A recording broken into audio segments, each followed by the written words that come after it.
நம்ம இறால் கிரேவி பண்ண போகிறோம். அதுக்கு இறாலை நல்லா சுத்தப்படுத்தி கழுவி வச்சிடணும்.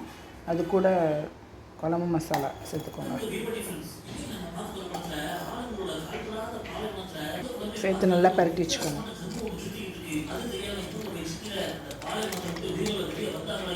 இப்போ மசாலா நல்லா பரட்டி வச்சுருக்கோம். கிரேவி பண்ணுறதுக்கு தேவையான பொருட்கள்: இறாலை மசால் போட்டு பரட்டி வச்சுருக்கோம். வெங்காயம், தக்காளி, கருவேப்பிலை, இஞ்சி பூண்டு பேஸ்ட். இப்போ வாங்க எப்படி செய்யலான்னு பார்க்கலாம். ஒரு பேன் அடுப்பில் வச்சுக்கோங்க. எண்ணெய் ஊற்றிக்கோங்க. எண்ணெய் சூடாயிடுச்சு. வெங்காயம் போட்டுக்கோங்க.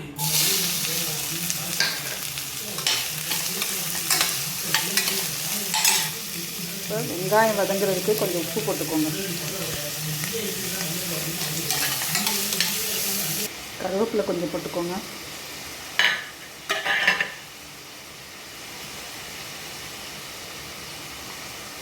இஞ்சி பூண்டு பேஸ்ட் சேர்த்துக்கோங்க. நல்லா வதக்குங்க. வெங்காயம் இஞ்சி பூண்டு பச்சை வாசனை போகிற வரைக்கும் வதக்கணும். பச்சை வாசனை போயிடுச்சு. தக்காளி சேர்த்துக்கலாம்.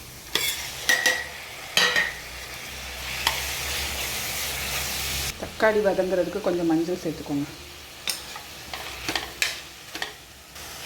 ஒரு மூடி போட்டு வேக விடுங்க.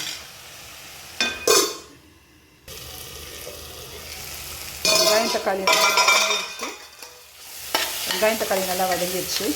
இப்போ மசால் தடவி வச்ச இறால் இதில் சேர்த்துடலாம்.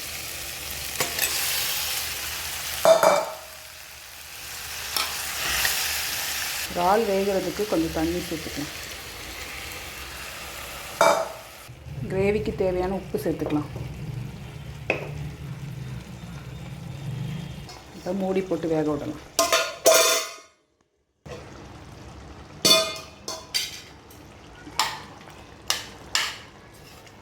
நல்லா எண்ணெய் பிரிஞ்சோன்னே இறக்கிடலாம்.